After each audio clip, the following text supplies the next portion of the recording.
حضرت عمر رضی اللہ عنہ ایک مرتبہ مسجد نبوی میں جا رہے تھے، ایک نوجوان کھڑا رو رہا تھا، تو عمر رضی اللہ عنہ نے پوچھا بھائی رو کیوں رہے ہو؟ اس نے کہا جی مجھ سے بڑا گناہ سرزد ہو گیا ہے۔ بھئی کیا گناہ سرزد ہو گیا؟ اس نے کہا بھئی میں کفن چور تھا، یعنی جب لوگ میت کو دفن کرتے تھے نا تو میں ان کی قبر کھود کے ان کا کفن نکال کے بیچتا تھا اور اس کے پیسے سے زندگی گزارتا تھا، میرا یہ روز کا کام تھا۔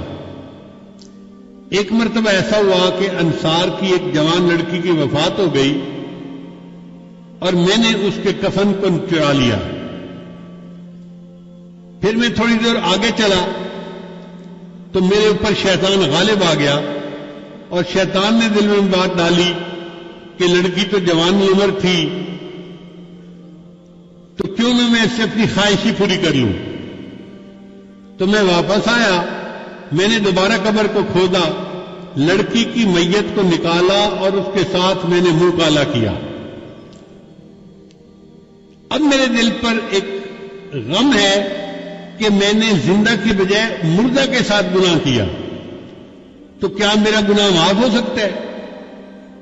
حضرت عمر رضی اللہ عنہ کو یہ سن کر بہت جلال آیا کہ یہ کیسا انسان جو مردوں کے کفن چوری کرتا تھا اور پھر ایک مردہ لڑکی کے ساتھ اس سے بدکاری کی۔ تو حضرت عمر رضی اللہ عنہ نے خود جواب نہیں دیا، فرمان لگے اور میں تمہیں نبی اسلام کے پاس لے چلتا ہوں۔ چنانچہ نبی اسلام کے پاس لائے، عرض کیا اے اللہ کے حبیب صلی اللہ علیہ وسلم یہ ایک نوجوان ہے، اس سے بڑا گناہ سرزد ہو گیا، یہ آپ سے پوچھنے آیا ہے۔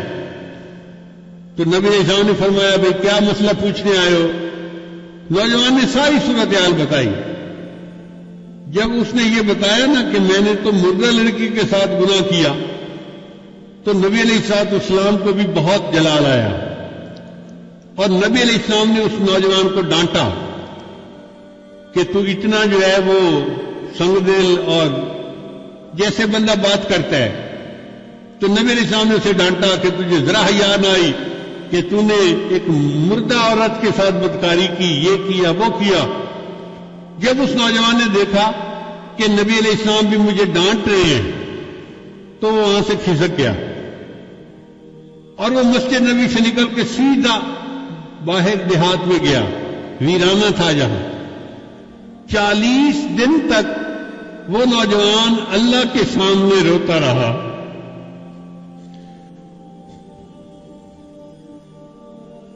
اللہ میں اعتراف کرتا ہوں کہ میں نے یہ گناہ کیا، لیکن بخشنے والا تیرے سوا اور کوئی ہے تو نہیں، تو اللہ مجھے بخش دے۔ اتنا اس نے آنسو بہائے، اتنا اس نے اللہ کے سامنے عاجزی ظاہر کی کہ اللہ رب العزت نے جبرائیل علیہ السلام کو نبی علیہ السلام کے پاس بھیجا۔ جبرائیل السلام نے آ کے پوچھا اے اللہ کے حبیب صلی اللہ علیہ وسلم، اللہ نے مجھے آپ کی طرف بھیجا ہے اور اللہ نے کہا ہے کہ مجھے یہ بتاؤ کہ بندوں کو آپ نے پیدا کیا ہے یا میں نے پیدا کیا ہے؟ تو نبی علیہ السلام نے جواب دیا کہ مجھے بھی اللہ نے پیدا کیا ہے اور ساری مخلوق کو اللہ نے پیدا کیا۔ پھر پوچھا اچھا یہ بتائیے کہ بندوں کو رزق کون دیتا ہے، آپ دیتے ہیں یا میں دیتا ہوں؟ نبی علیہ السلام نے جواب دیا ساری مخلوق کو اللہ رزق دیتا ہے، مجھے بھی اللہ ہی رزق دیتا ہے۔ اے اللہ کے رسول، اللہ نے تیسری بات یہ پوچھی ہے کہ بندوں کی معافی کو میں نے قبول کرنا ہے یا آپ نے قبول کرنا ہے؟ تو نبی علیہ السلام نے جواب دیا ہر بندے کی معافی کو اللہ نے قبول فرمانا ہے اور میرے بھی غلطیوں کو اللہ نے معاف فرمانا ہے۔ جب نبی علیہ السلام نے 3 باتوں کا جواب دیا تو جبرائیل السلام نے کہا مجھے اللہ تعالیٰ نے بھیجا ہے آپ کو یہ بتانے کے لیے کہ وہ جو نوجوان آپ کے سامنے آیا تھا اور اس نے گناہوں کی معافی کی بات کی تھی اور آپ نے ذرا تشریح سے جواب دے دیا، وہ بچہ یہاں سے سیدھا ویرانے میں چلا گیا۔ 40 دن ہو گئے ہیں، وہ دن رات روتا ہے، مجھ سے معافی مانگتا ہے اور میں پروردگار نے اس کے گناہ کو معاف کر دیا ہے۔ لہذا اس نوجوان کو آپ بلائیے اور بتا دیجئے کہ اللہ نے تمہارے گناہ کو معاف کر دیا۔ حضرت شیخ الحدیث رحمۃ اللہ نے یہ واقعہ لکھا ہے، وہ فرماتے ہیں کہ نبی علیہ السلام نے پھر ایک صحابی کو بھیجا اور اس نوجوان کو بلوایا اور اس کو خوشخبری دی کہ اللہ رب العزت نے تمہارے گناہ کو معاف کر دیا، اللہ تعالی ہمارے بھی سب گناہوں کو معاف فرما دے اور ہماری توبہ کو قبول فرما لے۔